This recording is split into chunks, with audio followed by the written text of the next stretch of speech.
સરસ મજાની જો સ્ટાર્ટર રેસીપી તમે જોઈ રહ્યા છો તો આ રેસીપી તમારા માટે બહુ જ ઈઝી પણ છે અને ટેસ્ટી પણ છે.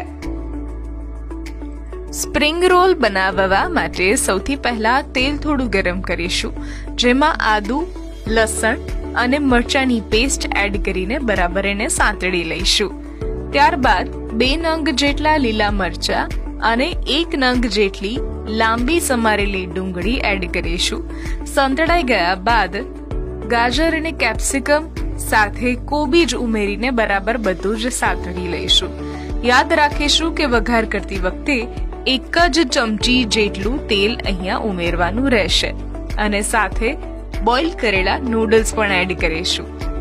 1 ટેબલસ્પૂન જેટલી chilli sauce, 1 tablespoon soya sauce, noodles મસાલો, મીઠું